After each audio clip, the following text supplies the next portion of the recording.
ouvir a voz do Salvador.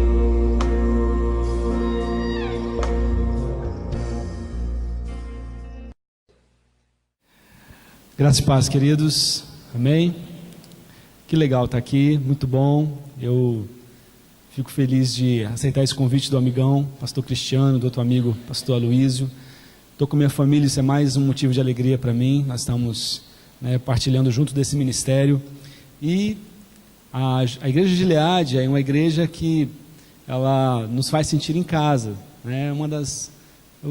Talvez eu poderia dizer uma das poucas igrejas no Brasil que, quando você entra, quem é membro da igreja de Médici e entra na igreja de Gileade, entra numa igreja lá de Teresópolis, por exemplo, a gente entrou, assim, a igreja de Gileade é uma igreja que a gente se sente muito em casa, a estrutura de tudo que acontece aqui, da simplicidade, e da intensidade com que as coisas acontecem, o louvor que é expressado ao Senhor, o corpo de Cristo vivo, atuante nos grupos familiares e também atuante uns aos outros. Isso tudo nos faz nos sentir bem em casa mesmo, e eu me senti dessa forma mais uma vez aqui essa noite.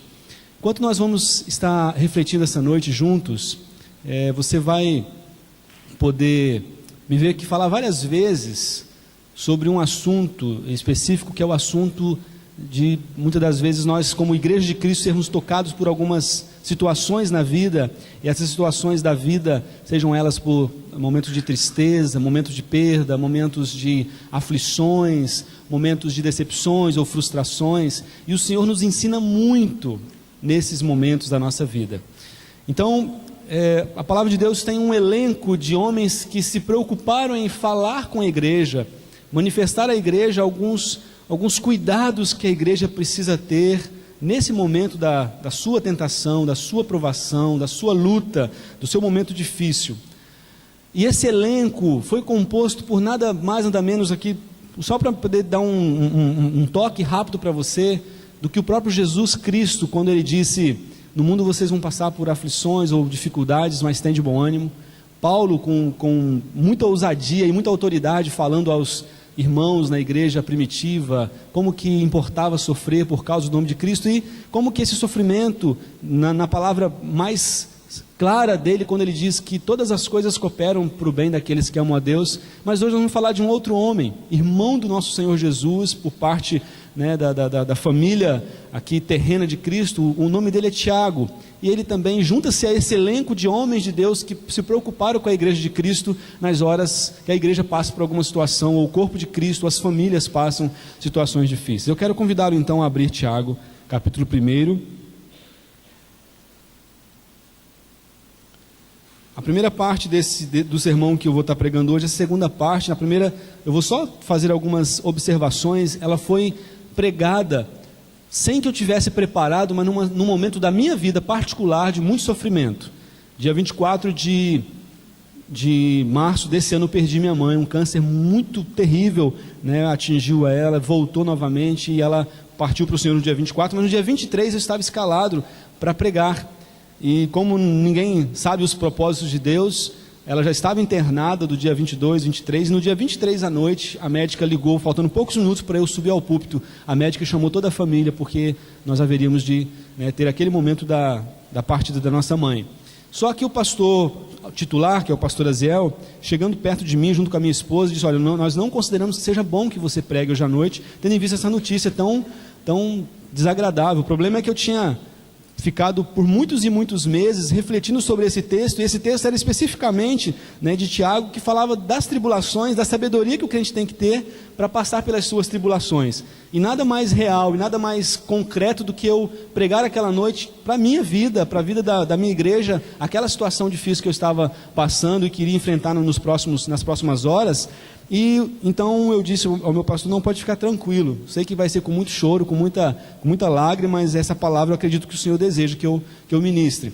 E essa primeira parte, então, que não vai ser pregada aqui para vocês, mas eu queria resumir dizendo que o Tiago, ele, servo do Senhor, ele toma uma atitude quando ele tem que pregar para a igreja, ou falar para a igreja que está sendo perseguida por toda tempo, né, antigo da igreja, quando assim que o Senhor Jesus morre, é ressuscitado, a igreja de Cristo passa pelas piores aflições, as piores provações que a igreja já passou, talvez em toda a terra, e aquela igreja então é dispersa, aquela igreja vai, né, sendo fugitiva, vai sofrendo e vai caminhando por todos os lugares, fugindo para todos os lugares. E aí Tiago, então irmão de Cristo Jesus, tendo ouvido do mestre algumas, né, palavras de consolo, ele também se importa com a igreja, ele quer escrever para a igreja. Mas a primeira atitude de Tiago aqui, quando passa e está junto com a igreja passando a provação, porque ele também como líder passou essa prova, ele tem uma atitude de humildade.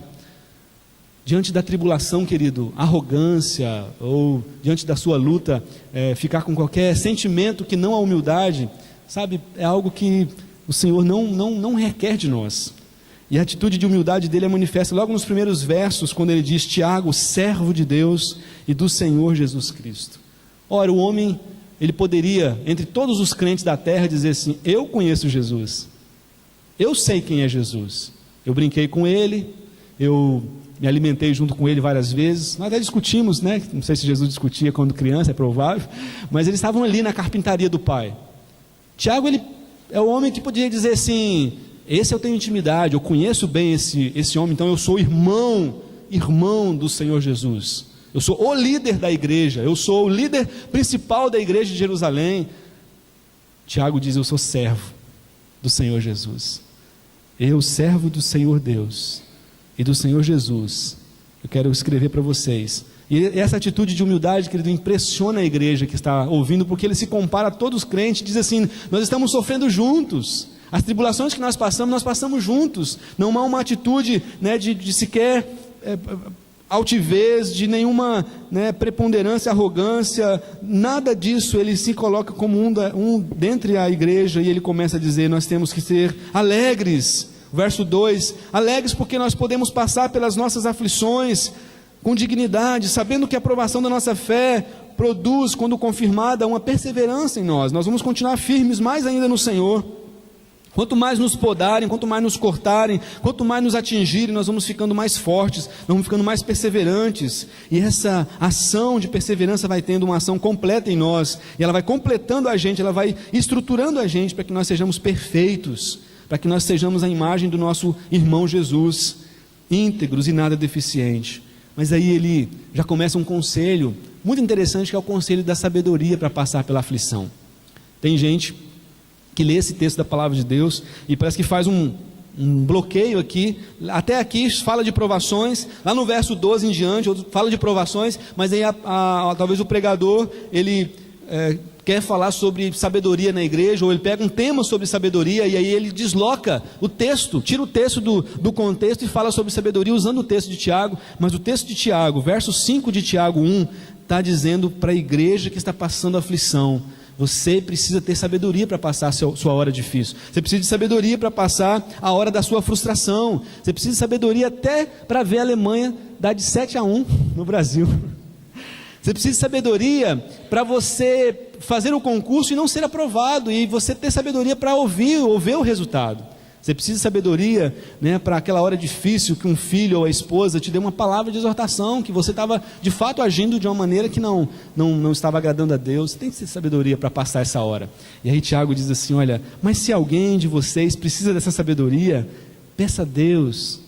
Ele é a essência da sabedoria, Ele dá sabedoria para o crente, Ele quer dar sabedoria ao salvo, porque o Senhor, a vontade de Deus é que a igreja seja muito sábia para enfrentar, para passar pela sua hora, né, sua hora difícil. Peça com fé. Ele dá dicas de como pede, diz: pede com fé, não duvida do que Deus é capaz de dar. O que duvida é semelhante àquelas coisas mais fúteis e leves, porque pede a um Deus cheio de sabedoria, mas duvida de que esse Deus cheio de sabedoria pode nos dar sabedoria.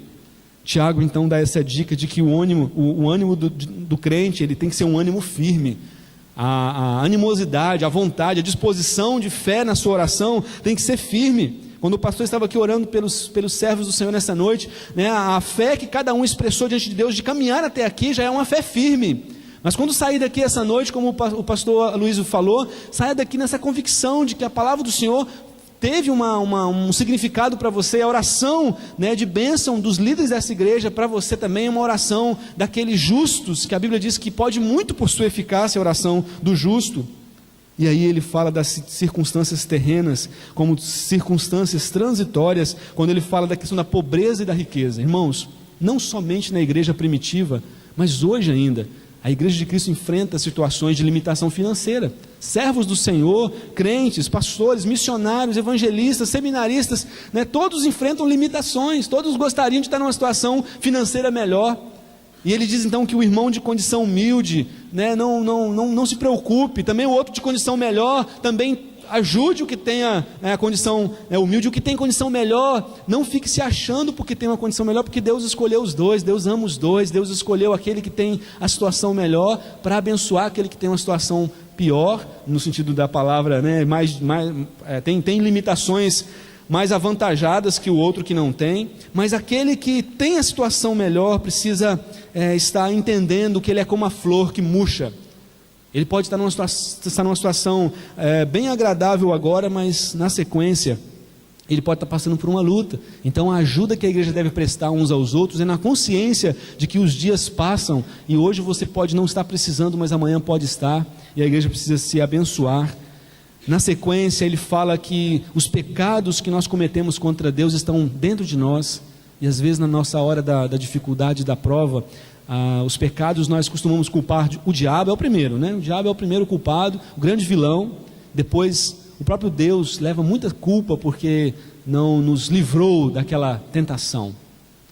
E você pode perguntar: pastor, por que você está falando provação, luta, as ansiedades da vida, e está citando também a tentação, o próprio pecado, como algo que Tiago está falando, já que ele falou só: tende por motivo de grande alegria o passar por várias provações. Eu estou falando, irmãos, numa certeza do texto, porque o texto em grego ele está com uma expressão chamada peirasmos, que ela tem dificuldade de traduzir nas horas que se está falando de provação e nas horas que está falando de tentação. O que eu posso então deduzir é que Tiago está falando das duas coisas, porque o restante do texto todo me diz isso. Todo o livro de Tiago deixa a gente perceber que ele está falando do crente que passa pela sua provação e pela sua tentação. Então entenda isso essa noite. Qual é o meu peirasmos? Qual é a minha provação ou tentação? Qual é a sua provação ou tentação dessa semana que passou, do mês, do ano, desse semestre que nós já estamos, né, vencendo agora e começando no novo semestre do ano? Qual é a sua peirasmos? Qual é a sua prova? Qual é a sua luta? Quem é aquelas pessoas difíceis da sua vida? Quem são as pessoas com quais você não gostaria de se relacionar amanhã, por exemplo? Quais são as pessoas que você gostaria de evitar amanhã? Qual é a situação que você não gostaria que existisse no dia de amanhã para você? Ou nessa semana? Então é isso que Deus quer que você entenda. Nessa hora, peça sabedoria ao Senhor.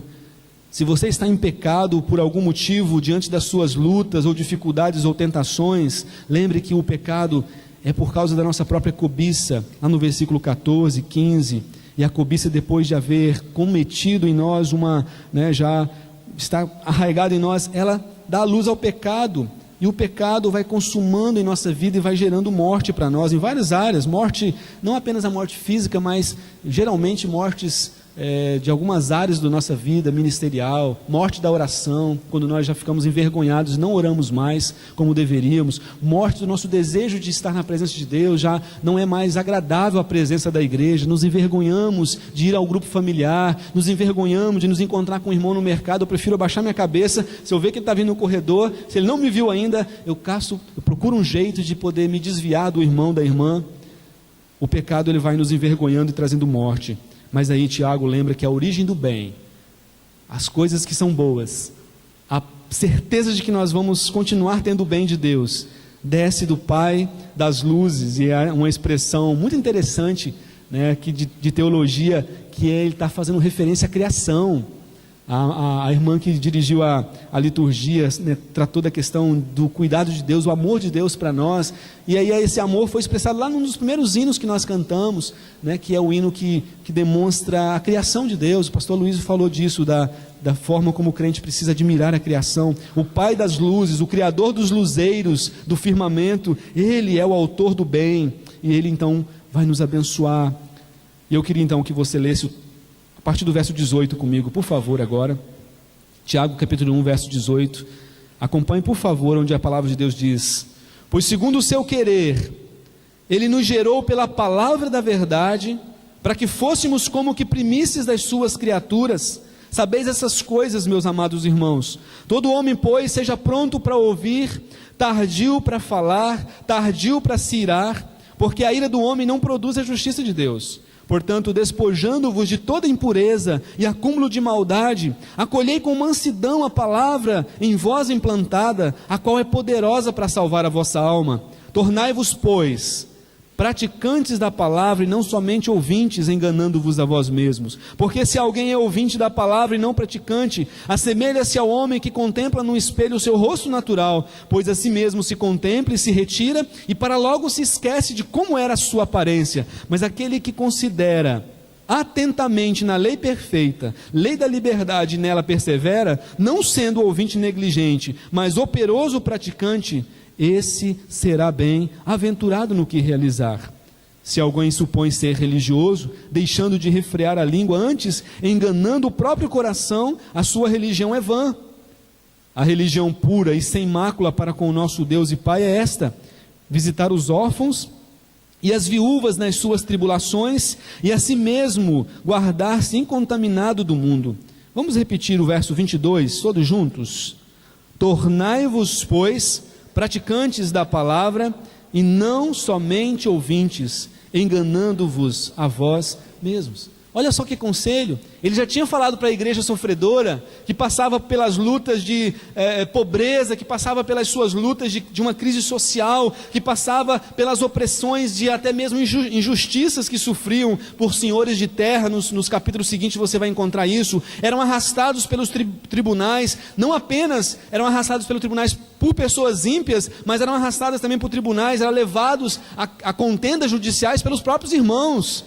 Essa igreja que era zombada por sua fé, essa igreja que foi exortada a perseverar e ter alegria na hora da dificuldade, essa igreja que foi exortada a ter sabedoria, a orar, pedindo a Deus sabedoria para enfrentar a sua hora difícil, seu dia difícil, sua tentação, sua provação, essa igreja que foi exortada a ter humildade na hora da sua dificuldade, também foi exortada que na provação, a nossa vida cristã precisa ser marcada pela prática da palavra de Deus. Se tem algo que nos ajuda a passar pelas horas difíceis da vida, é o praticarmos a palavra de Deus, é sermos operosos praticantes, é sermos aqueles que lidam com a palavra de Deus como algo a ser praticado, e não algo para ser ouvido na igreja, e mais uma vez voltar para casa, e mais uma vez ter na célula, no grupo familiar, um ensino, a edificação, e voltar para casa e continuar da mesma maneira.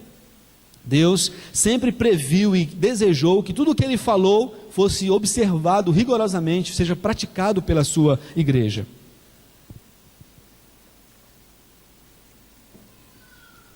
E queridos, nessa prática da palavra existe também, nesse texto que lemos, alguns testes que Tiago pede para que a igreja faça. Um teste para se você considere como um praticante da palavra ou um negligente da palavra. É possível saber se nós estamos vivendo uma vida de prática ou não da palavra do Senhor? Então, ele dá o primeiro teste. Eu queria então voltar agora de trás para frente, no último versículo que nós lemos, onde ele diz que um dos testes que nós fazemos com a nossa religião é se ela está ligada a uma prática no serviço àqueles que necessitam desse cuidado, dessa prática. Sabe quando a igreja começa a se envolver com pessoas, ou numa situação, com pessoas que já estão bem, a igreja faz projetos, mas geralmente é para pessoas que já estão totalmente bem posicionadas, já faz um projeto para ajudar os advogados da igreja a passar num concurso para promotoria ou para juiz ou juíza.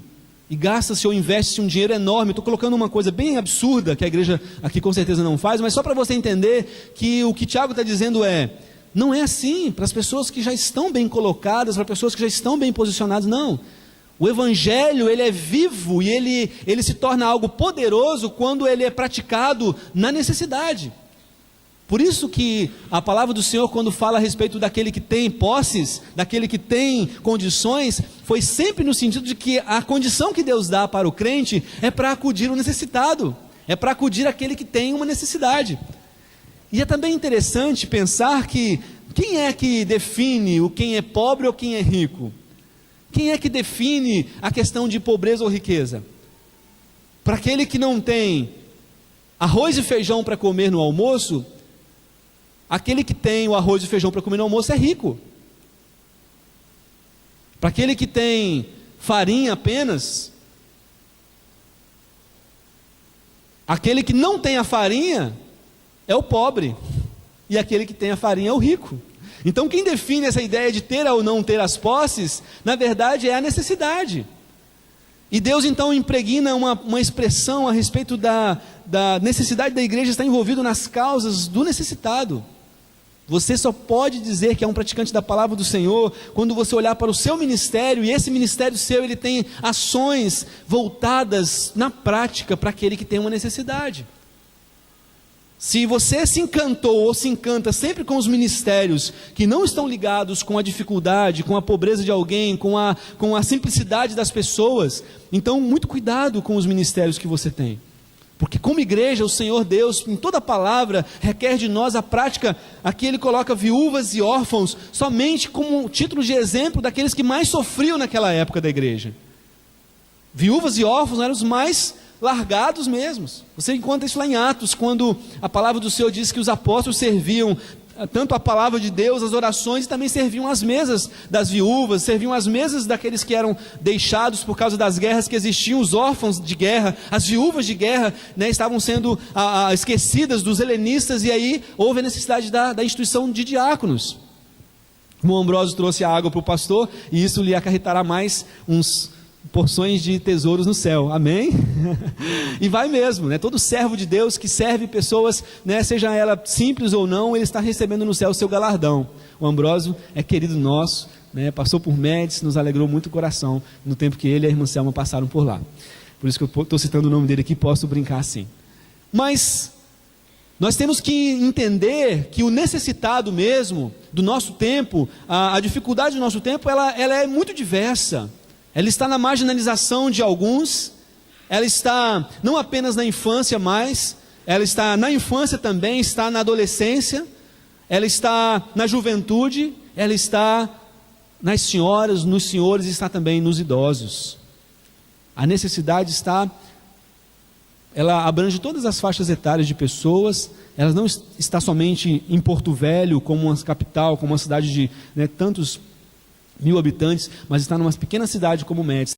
A igreja do Senhor precisa continuar empreendendo todo o esforço, toda a finança possível, todo o cuidado possível. A igreja precisa começar a colocar em situações da emergência, a situação do necessitado, porque isso mostra que a igreja olha para a palavra de Deus com seriedade e pratica essa palavra do Senhor Deus.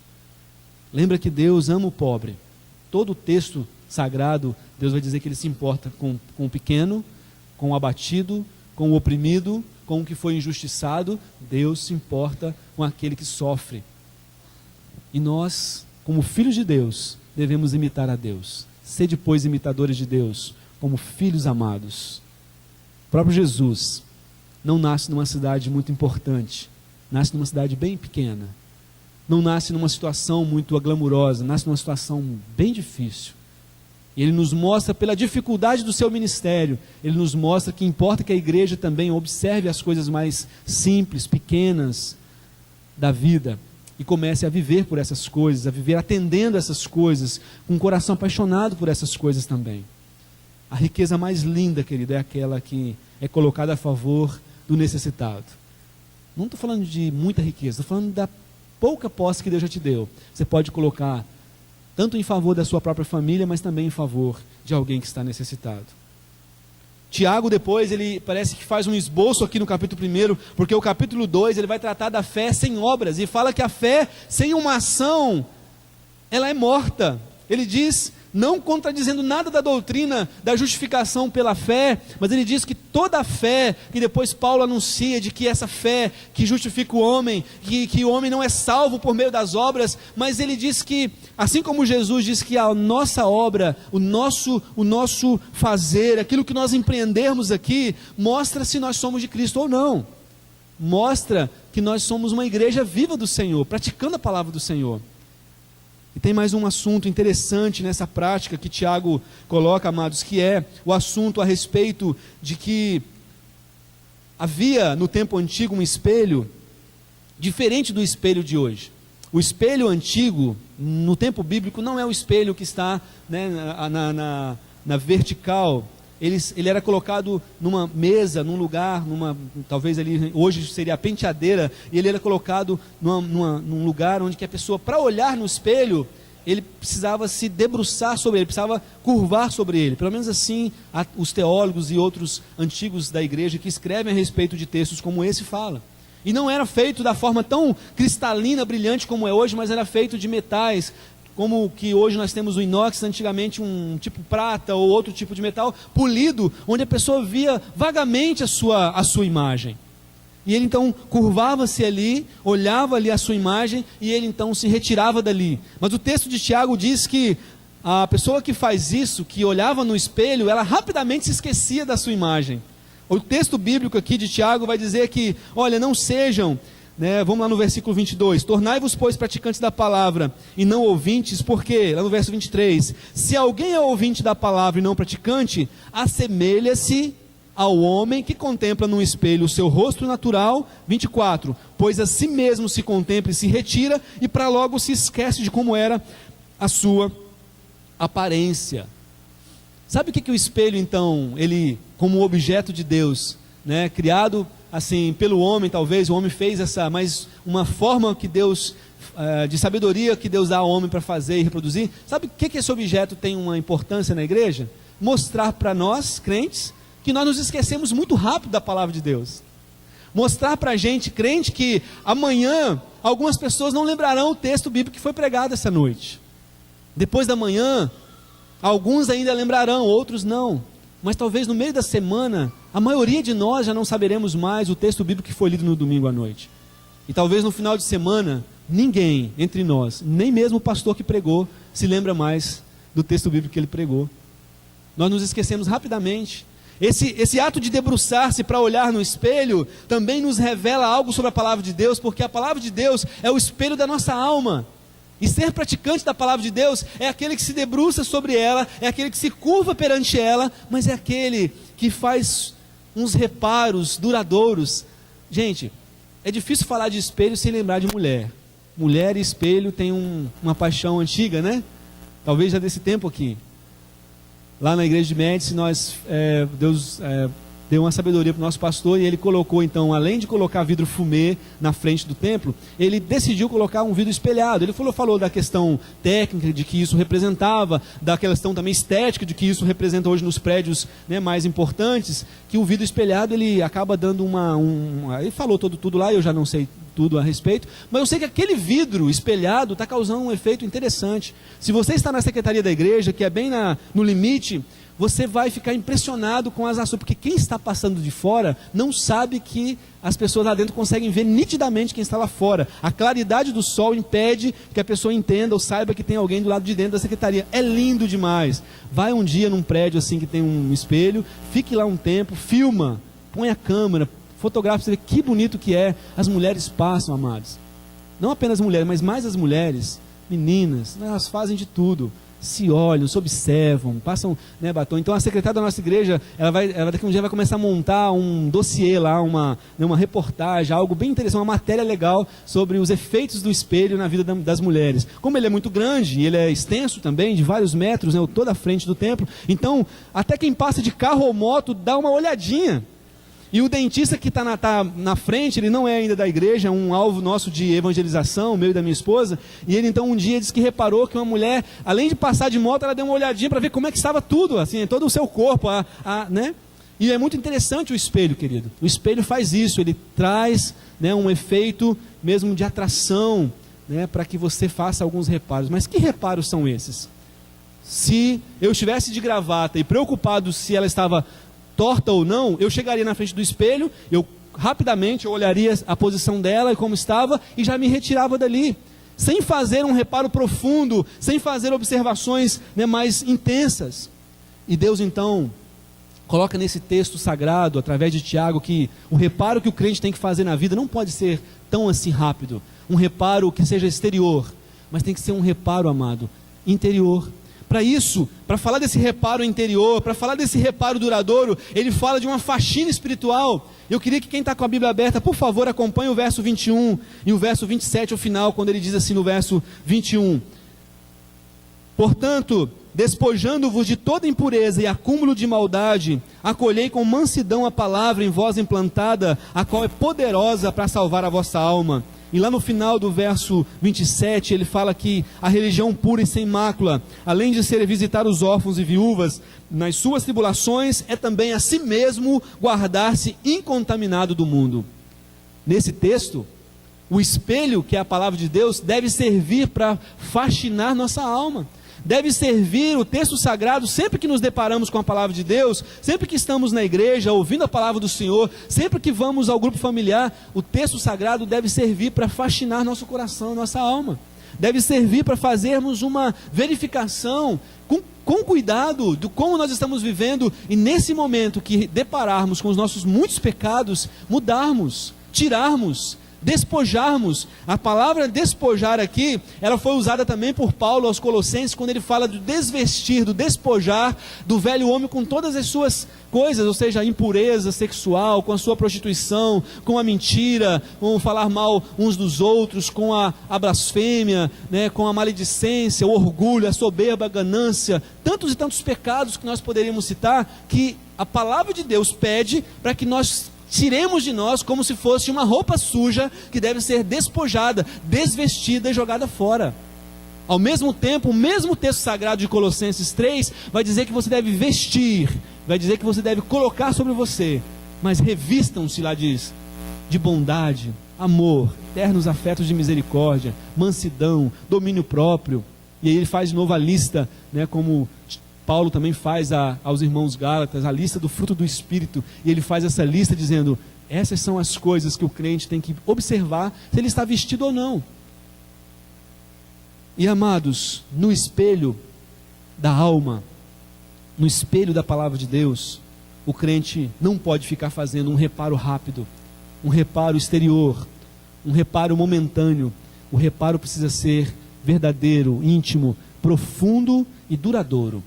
É isso que a palavra do Senhor vem nos dar de amor nessa noite. E ele fala que essa palavra de Deus deve ser acolhida e implantada em nós. Essa palavra que foi implantada em nós deve ser acolhida com amor, com mansidão. Sabe o que essa expressão implantada quer dizer? Ela foi retirada da agricultura para dizer que tudo que se planta precisa cuidar. Tudo que se planta precisa regar, precisa de cuidados para que possa crescer e dar frutos. A palavra de Deus precisa ser plantada em nós de maneira que dê fruto. E aí para isso você precisa cuidar dessa palavra, praticando essa palavra, orientando-se por ela, amando essa palavra, né, de todo o seu coração. Tiago então vai dizer que o praticante da palavra está tomando cuidado também com outros 3 elementos difíceis. Eu chamei aqui na escrita do meu sermão de feras perigosas demais, difíceis de serem domadas. Sabe que feras são essas, queridos? Sabe que dificuldades são essas? Ele fala de 3 coisas muito difíceis de serem domadas. Eu queria que você acompanhasse comigo o verso 19 e o 20 do texto sagrado, que diz assim: sabeis essas coisas, meus amados irmãos, todo homem, pois, seja pronto para ouvir, tardio para falar, tardio para se irar. Ele fala 3 coisas. Ele fala da dificuldade que nós temos para ouvir, e nós temos que ser pessoas prontas para ouvir. Depois ele fala da dificuldade que nós temos para calar a boca, e ele fala todo homem tem que ser tardio para falar. E depois ele fala da dificuldade que nós temos para cessar a nossa ira, a nossa raiva. E ele fala então todo homem deve ser pronto para não se irar, pronto para deixar, ou tardio para se irar. E aí ele fala, queridos, algo tão poderoso, porque confrontava no tempo dele mesmo uma questão dos gregos, da oratória, da filosofia grega, que o importante naquele tempo era quem tinha a arte do falar. O importante, inclusive nos nossos dias, são os preletores que têm uma boa oratória, uma boa dialética, uma boa comunicação. Esses são os mais caros de se contratar, esses são os mais caros de se trazer. Homens e mulheres que falam bem, que dialogam bem, são pessoas bem aclamadas, requeridas e até difíceis de se achar. Porque se dá muito valor à quantidade de palavras que alguém diz, ou à sabedoria no falar que alguém tem. E é óbvio, Deus quer que nós tenhamos sabedoria com as palavras, mas a fama ou a forma de elogio que Tiago, servo de Cristo, mas também irmão de Jesus, fala que a coisa que dá ênfase na vida do crente, aquilo que de fato é algo a ser elogiado na vida do cristão, não é a quantidade de palavras que ele diz e a eloquência dessas palavras que ele diz, mas está no saber ouvir.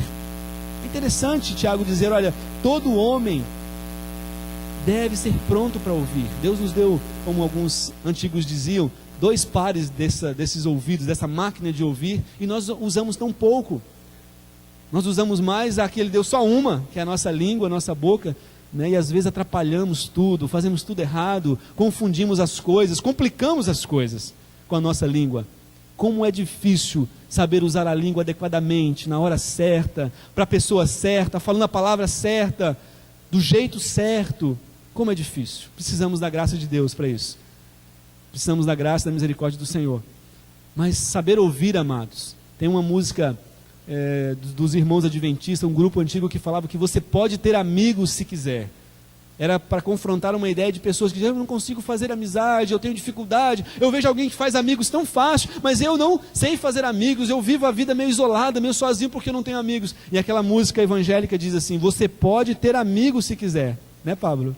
Basta apenas você parar um pouquinho para ouvir, basta apenas você ouvir as pessoas. Um pouquinho de atenção para as pessoas, porque quando você abre o seu ouvido para as pessoas, quando você escuta a pessoa, você abre o seu coração também, você descortina o seu coração e descobre o que o coração da pessoa tem para você. Então, Tiago diz, olha, quando passarmos pelas nossas lutas, e quando estamos passando pelas nossas lutas, saiba ouvir mais do que fale, fale menos e fale pouco, para que você não se precipite na hora da sua dificuldade, nas suas lutas e tentações. Fale menos. E a outra coisa, se ire de maneira rasa, ele diz assim, olha, seja tardio para se irar. Mais na frente ele vai falar sobre língua e sobre ira, em outros capítulos aqui, mas ele vai dizer, olha, a língua e a ira do homem são as feras mais difíceis de dominar. Então o homem precisa da misericórdia de Deus, da graça de Deus para poder dominar a sua ira, porque quem se ira facilmente, ele tem uma desculpa, quase sempre, quando ele está irado ou está irada, geralmente a desculpa é, eu não pude evitar, eu estava muito atarefado, estava tão agoniado naquela hora, e você veio logo naquela hora falar comigo, ou então estava sob muita pressão, e aí não pude evitar, a culpa foi toda dele, ou dela, não foi minha a culpa, né? Ou então, quando está irado, fala, não, isso é uma característica da minha família. Alguém vem confrontá-lo e diz, rapaz, você está se irando muito facilmente, mulher, você está se irando muito facilmente. Ele diz, não, isso é uma característica de família, eu herdei isso dos meus pais. São desculpas que nós costumamos dar, queridos. Mas Deus não se agrada e não justifica a nossa vida por causa dessas desculpas. Deus requer do crente que ele evite a todo custo a ira, que ele jogue fora a ira, porque a ira pertence ao Senhor. Aí você diz, mas Jesus se irou uma vez. E você vai tentar descobrir teologicamente como que foi que Jesus se irou e como que essa ira foi santa. Porque tem gente que está irado em casa e falando que é uma ira santa. Ou está irado no trabalho e falando que essa ira é santa. Não. Se tiver uma ira santa, querido, que não existe, mas se existisse uma ira santa, essa ira é aquela que Jesus se irou. Sabe como? Quando lhes bofetearam? Não, ele não revidou. Quando lhe cuspiram? Não, ele não revidou. E nós, pela madrugada, se alguém cuspir em nós ou nos esbofetear, pisa no meu calo para você ver. É assim que a gente diz para alguém, cuidado comigo, você não sabe tanto que eu sou perigoso, alguns costumam dizer para o outro. Mas Jesus, toda vez que ele foi ofendido, ele não se irava. Quando a ofensa lhe vinha ao seu coração, ao seu ego, quando a ofensa era para a sua vida, para o seu para a sua própria pessoa, Jesus não se irava. Mas quando alguém ofendeu a glória de Deus, Jesus ficou indignado. Então, se o crente pudesse ter essa mesma frequência ligada com Jesus, de que só quando houver a ofensa à glória de Deus é que você poderá mencionar palavras ou atitudes que demonstram o quanto Deus é santo e o quanto Ele merece ser respeitado e honrado na sua santidade. Deus, Ele não permitiu a nós tomarmos o lugar dele para se irar. E o diabo traz essas justificativas e mentiras ao nosso coração, queridos. Nas minhas aflições e tribulações, quão facilmente a ira vem e toma um espaço grande na nossa vida. E nós temos que tomar cuidado com isso.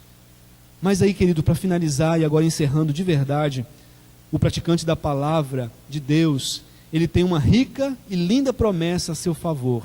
E eu quero levar você a ler comigo o verso 25, final do verso 25 do texto sagrado que lemos no capítulo 1. E se você até puder ler comigo, lá no finalzinho, vai passar a primeira linha, mas aquele que considera atentamente na lei perfeita, lei da liberdade, lei de Deus, palavra de Deus, não sendo ouvinte negligente, mas operoso praticante, da agora para frente, leia junto, esse será bem-aventurado no que realizar.